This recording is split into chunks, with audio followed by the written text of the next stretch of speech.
Russia has been using missiles in significantly smaller quantities lately than before, which could indicate a shortage or problems with the aircraft that launched them, military expert Konstantin Krivolap said on air at Ukrainian Radio. Analyzing the number of Kh-101 missiles and Tu-95 bombers during the last large-scale attack, the specialist suggested that the Russians were experiencing a shortage of both aircraft and ammunition.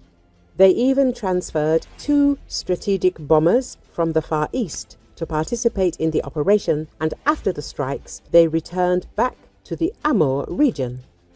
Judging by the number of X-101 missiles and Tu-95 aircraft that were used, one gets the feeling that the Russians are short of both aircraft and missiles. That is, there are some problems, says Krivolap. Regarding the use of ballistic missiles, they are launched one at a time, and the Kinzhal missiles have not been used at all recently, with only one Iskander strike on Krivoy Rog.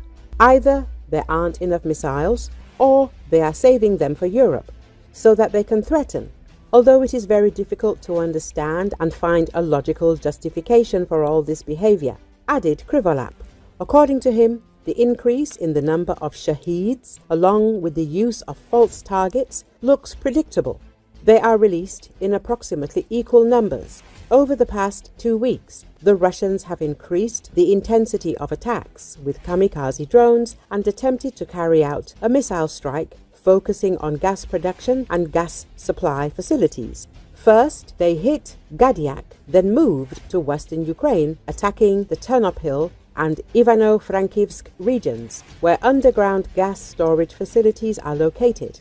That is, as soon as our contract for gas supplies via this gas pipeline ended, they immediately began shelling in order to allegedly leave the Ukrainians without gas, the expert said. He notes that gas storage facilities are not military targets, but attacks on civilian infrastructure and the population. Let us recall that expert Konstantin Krivolap assures that despite the limitation of intelligence information from the United States, the Ukrainian armed forces have not lost the ability to identify enemy targets, but there are certain problems with efficiency. According to him, Ukraine now has certain information which is confirmed by the latest missile attack by Russia when Tu-95 bombers were preparing to take off from the airbase in Olenye. In particular, the Ukrainian armed forces knew about the preparations for this attack. He added that the company Maxar Technologies, which was financed by the US government, provides high-resolution satellite images to Ukraine free of charge.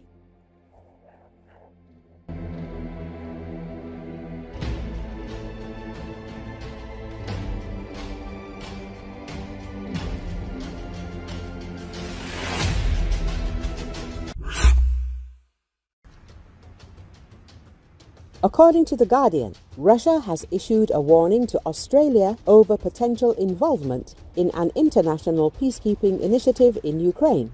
The Russian embassy in Australia stated that any deployment of Australian troops as part of a coalition of the willing would lead to grave consequences. The Australian government is reportedly considering a proposal introduced by European leaders to send peacekeeping forces to Ukraine. This initiative aims to enforce any future peace agreement between Ukraine and Russia. However, Russia has strongly opposed such plans, reiterating its stance that foreign military presence in Ukraine is totally unacceptable. A statement from the Russian embassy, initially reported by the Sydney Morning Herald, criticized Australia for remaining firmly on the side of war alongside European nations that continue to escalate the war despite indications of progress in peace negotiations. The embassy further claimed that the presence of Western forces under the designation of peacekeepers would undermine peace efforts. For Australia, joining the so-called coalition of the willing would entail grave consequences. Once again, Western boots on the ground are unacceptable for Russia, and we will not remain passive observers, the statement read. The embassy also insisted that this message would not be interpreted as a threat, describing it instead as a warning. It stated that Russia has no intention to harm Australians, but suggested that Canberra could easily avoid trouble by refraining from irresponsible adventurism in the zone of the special military operation. Australian Prime Minister Anthony Albanese has reaffirmed the country's support for Ukraine, emphasising that Australia has played an important role in previous peacekeeping operations. There's discussion at the moment about potential peacekeeping, and from my government's perspective, we're open to consideration of any proposals going forward, he said last week. However, he also noted that Australia had not yet received a formal request to contribute troops. A spokesperson for the Australian government clarified that the deployment of Australian troops to support peacekeeping forces in Ukraine is not under consideration at this time. Additionally, Defence Industry Minister Pat Conroy stated that such a commitment is not being envisaged. The proposed peacekeeping initiative was introduced by UK Prime Minister Keir Starmer, who suggested deploying 30,000 troops from European nations in the event of a ceasefire. He emphasised that the UK is prepared to back this with boots on the ground and planes in the air, together with others, calling on Europe to take the lead in ensuring stability in the region. The Navy of Ukraine has announced a third strike on the Crimean Bridge. Despite the halt in US military aid and intelligence, this is entirely possible as Ukraine could use domestically produced weapons for such an operation, as well as assistance from other Western allies. If Starlink is disabled, Ukrainian defenders will use backup communication channels. Can Russia take more active actions in the Black Sea? No, because there is not enough potential.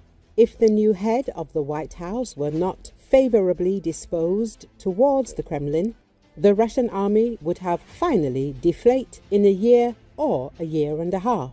In the current conditions, we will have to wait a little longer, but the result will be exactly that. This opinion was expressed in an interview with Oboz Revitel by naval expert, columnist for Defense Express magazine, research fellow at the National Military History Museum of Ukraine, retired Captain First Rank Vladimir Zablotsky. The types of ammunition that we are going to use to destroy the Kerch Bridge do not depend on the United States, if Starlink is used there, but there are already backup systems. In such cases, we prepare backup versions in advance, backup communication channels, and the ammunition here is completely ours, domestic, specially developed. If we are talking about unmanned underwater systems, then this is a Ukrainian development. If the states need intelligence, let them do it. Let them watch how we fight, how we should fight. Let them learn from us, and not teach us what to do and where to go. We can do it ourselves, he added. He told that, to be honest, the enemy is constantly doing something there, more in a propaganda sense than in a real sense. After all, he has already done everything that was possible. Technical protection, air defense, both from the sea and from the land. But we see that the targets are still being hit. When necessary, we twice seriously damaged the Kerch Bridge. During the second attack, instead of 5 Maluk drones in the extensive version, only 2 reached. 3 were distracted by other targets and were unable to take part in the attack on the bridge, he told. Moreover, a special unit has been created within the Navy to deal with unmanned systems. They have different types of surface and underwater systems in their arsenal. Such strikes are planned in advance and use different factors. According to the classic genre, these are complex strikes. That is, they simultaneously strike from the air, from the sea, from the land. Some other sabotage acts are also possible. Here, the enemy does not know what to prepare for, and we take advantage of this, he added.